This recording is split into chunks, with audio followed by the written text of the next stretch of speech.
the 10K day this Friday. I don't know if you guys are aware of, but it's a huge deal for our volleyball program. They're looking to set an attendance record for an NCAA volleyball match in our state. So the goal is to get 10,000 fans this Friday over to Stegman. We're playing South Carolina in the SEC home opener. Admission is free, and match starts around at 7 p.m. So we'll be going over to the hotel for our deal, and we may swing by there. But gates open at 6. The match starts at 7, and all fans are encouraged to wear black. So the hope is we'll get 10,000 fans to set that record. And I know our volleyball program has taken off and done some really good things. So I encourage everybody to be there for that. The other note is we'll have the green ribbons on the back of our helmets this week in recognition of Tyler Helinski, suicide prevention, and mental health. So we'll be wearing the green ribbon decals on the back of our helmets in honoring his memory. And with that, I'll move it on to Mississippi State. Start with questions. Kirby, noticed some of the kickoffs you have landing about the 1 or the 2. Are you kicking it short to cover, or would you prefer to kick it out the back of the end zone? No, I always prefer to kick it out of the back of the end zone. But, I mean, our kicker's done a good job of getting great hang time, and we've got to continue to improve on that. But he's doing the best job he can. Okay. Kirby, Mississippi State lost a veteran quarterback early in the year, been rolling with a younger guy. What have been your impressions of Van Buren in the time he's actually played? Yeah, I tell you, he got thrown into the fire quick. I mean, in the middle of an SEC game to have to go in and play and then turn around the next week and go to Texas. I mean, that was two really tough games. He's a tremendous athlete. I think they've allowed him to do some things that he's really good at, and they're mixing the other quarterback in with quarterback run. So they both are capable runners, but they bring Chris in and do more stuff with him. And, you know, I got a lot of respect for Jeff Levy and his offense and what he's done and where he's been. The people he's worked for in his career are really good offensive coaches. So they're hard to defend because they space you out, they spread you out, they tempo you, they count your numbers in the box. I mean, they're almost always going to be right in terms of what they run. You got to beat the man in front of you to beat him. You got to outwork the guy to win two gaps a lot of times because it's hard with the way they play, and they got really good backs. Yeah, Kirby, I was going to ask what they did offensively. You just answered that question. I'm going to ask about some of the younger guys. I remember at the beginning of the year you said that you had to coach up the bottom of the roster in terms of some of the less experienced guys. Where are you at in that process, and who are some of those younger guys that you got a chance to see a little bit of last week? Well, I don't know last week that we got to see any of those guys in terms of playing time. I mean, if you're referencing playing time or practice time, I don't know. Chris Cole played a little more significant role because of Smael's injury. So Chris Cole has had to play a little bit more. Quentin is taking a bigger role in special teams. KJ started on a couple units that really helped us. Justin Williams got to play on some special teams. But, I mean, I can mention all those kids in practice because in practice they're getting better. You know, we take a considerable amount of our reps and share them with young players because we want to see them develop. We told them when we brought them here we would develop them and get them better. And sometimes kids only think that means in the game. But you get to go against R1s if you're a 2 or a 3 every day. So you play an SEC quality opponent every day you go out there, and we're hoping those guys continue to get better. Coach, you had said afterwards on Saturday that you guys were close to cutting it loose. What does cutting it loose look like to you when you evaluate that? Play with no anxiety, play with no fear of what might happen, execute at a high level, not be don't be entrapped by the weather. Like play above all that, cut it loose, and you earn the right to do that by what you do during the week. And I thought we earned the right to do that in the game, and at times we did. At times we didn't. After the game Saturday, you expressed some disappointment in the fan engagement at the game, and particularly at the end. Can you expound on that a little bit, what your expectation is and kind of the give and take between fans and the team providing entertainment, I guess? Yeah, I think I said what I said and stand on what I said, and feel that it could have been better. But, my job is to coach the football team, and I'm going to do the best I can in my power. And I've been in some really good places where, there's times that you create a monster, whether it was when I was at FSU, when I was at Alabama, and you have to appreciate that, and you have to create home field advantages. And, we've had coaches tell us that come here and play that it was the best environment they played in the entire year. But I didn't think that was Saturday. And I don't think I'm the only one that feels that way. But, again, my concern is with Mississippi State, not the other. I trust the people that are in charge of it to help it. I trust our fans. Kirby, do you have an update on Christen Miller, Jared Wilson in terms of where they are with their injuries and, if you think they might be able to play Saturday? Yeah, I hope they will be able to. We'll find out today. Yeah, I guess following up on Chip's question, is there anything you think the team can do to help provide a better fan experience or better, I guess, juice for those home games, or is it just something that's game day ops, other things that don't pertain especially to football? Well, if you take pride in your performance, which I hope our team takes pride in their performance each week, then you worry about what you can control. And our players, have an opponent to play, and we're trying to make it harder on the opponent to play in our environment. And, just simple ask question, did we make it hard on them to play in that game? I don't know. But the pride and performance that our fans take, that our programming takes, that our Josh Brooks and his staff take, and our players take, it's a collective effort.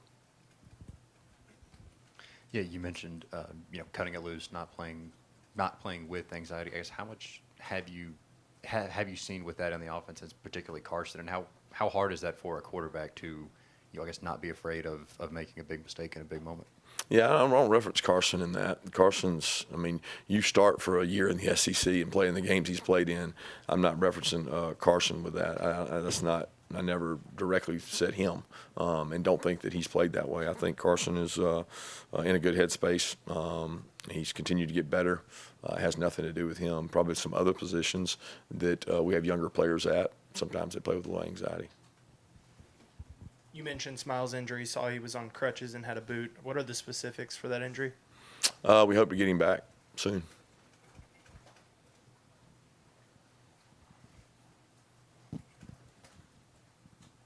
Coach, we heard Trevor Etienne talk about his relationship with you. Can you just talk about the impact he's having right now coming in and his performance Saturday?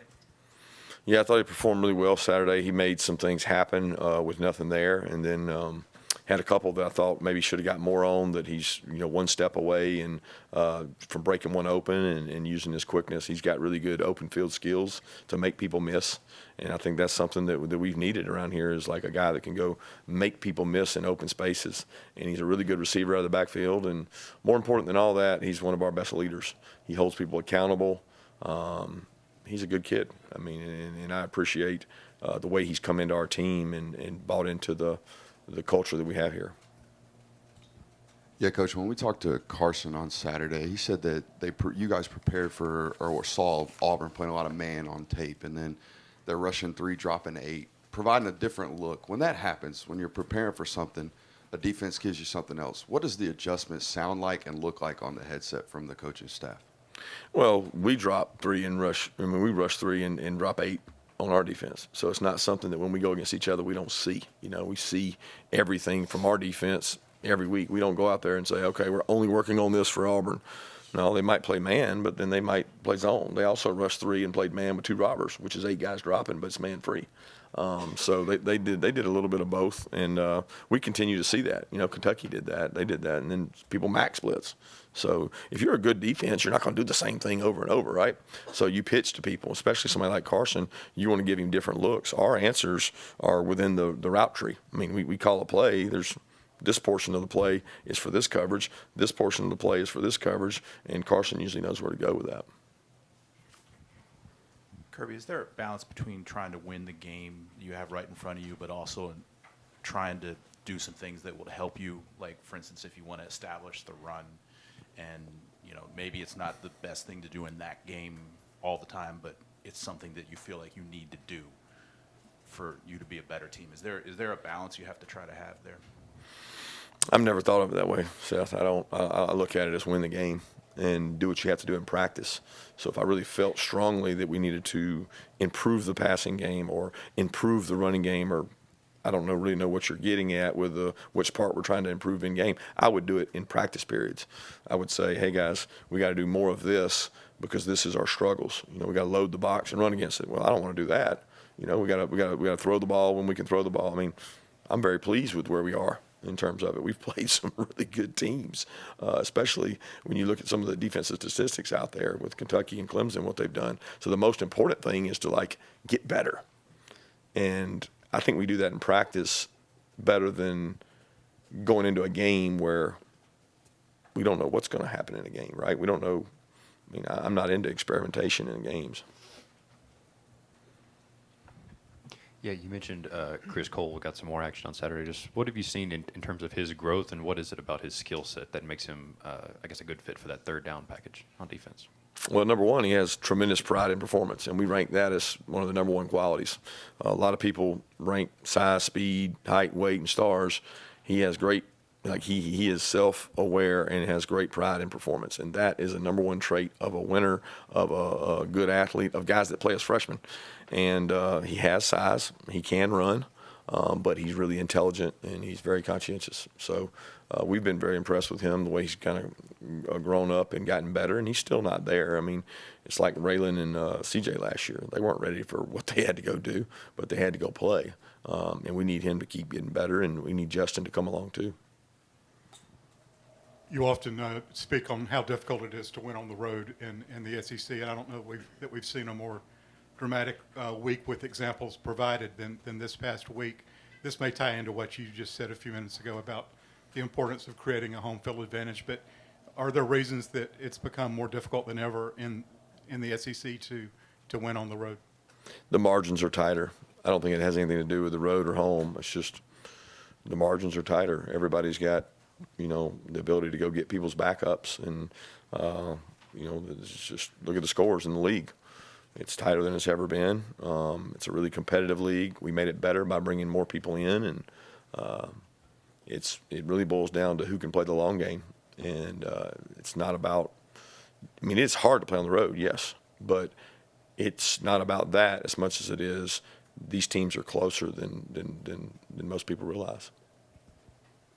We talked last week about Auburn's offense and their explosive nature. What did you think of how your secondary played on Saturday and just against that passing offense? I thought we mixed it up well. Played some back shoulder balls, got some balls down, had some 50-50 balls. We got PIs on. Didn't come out of breaks in some spots real well, but we changed up coverages. We pitched to them. We were able to pressure them with our front. If you're going to make people one-dimensional, then they're going to throw it on you. And we didn't exactly make them one-dimensional from running it, so they had either-or downs a lot of times, and we got in some second longs and lost some of them. But I was pleased with the secondary because I think that Auburn's a good team. I think Peyton Thorne's a good quarterback. I think they have good skill players. Yeah, how has Raylen Wilson developed as becoming a more complete inside linebacker, and what does he still have to continue to work on to become a more and better complete linebacker? Yeah, he's really intelligent. He works really hard. He's got great athleticism. I think he needs experience, and he's gaining that rapidly. He's still just a sophomore, and it seems like he's had to play more than your typical sophomore, but he's a very intelligent kid and takes a lot of pride. Coach, over the years, you've used multiple running backs by committee for the group that you have now. What stands out most about them collectively, even though individually they do different things and bring different things to the table? Yeah, I like the depth in the room. I like what Cash brings. I like what Nate brings. I like what Branson brings and what Trevor brings. I mean, we have four guys that really feel good about it, and the young kid, Chauncey, is doing some really good things. I mean, he's improved immensely since arrival here, and he's got great toughness, great character, and he's going to be a really good player. So Dwight Phillips has gotten better over on the scout team. And a kid that had never played in an environment like this one, he's getting better. So I like that group as a whole and think it's a really good group.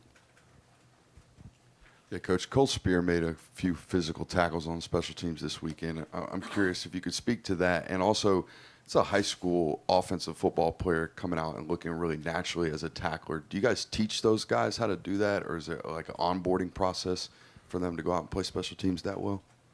Yeah, from a litigation and insurance spot, we teach them all how to tackle because, if a play happens and you got to go tackle somebody, we want them to understand their heads up, how they go about it. He played some growing up. He's always been physical, and he's fast, and he's another guy that takes tremendous pride in his performance. He wants to do it right. It's important to him. Georgia's important to him, and I love the way he's playing right now. He plays with great toughness and without concern for his body. He plays reckless, and I like the way he gets after it on special teams. So he's been a great asset for us. Time for one more question. Kirby, getting back to the fans Saturday, was there a particular part of the game that you felt like the crowd wasn't giving you what you needed? And do you feel like your team has to give them more to cheer about, or is it just the? Yeah, I'm not like you're wanting to make this us against them, Mark. That's not really what this is about. We're a team. We're a unit, and I think it's okay to say how you feel and try to pull the family together and pull in the right direction. And you guys want to make it about, well, Kirby said this. I mean, that we're a team. We're a team. Like, let's do this together. Let's help each other, not make it about what he said and they said. And I'm not into that. We need to all be together. That's when I got hired here, it was all about pulling in the same direction, creating an atmosphere that's hard to play in. You win these games at home, and maybe you take it for granted if you win so many games at home. But I know this, it's hard. These teams are going on the road all across the SEC. You make it hard on them by what you do and what you create. So it's not about a specific point in time. It's about us all pulling in the same direction.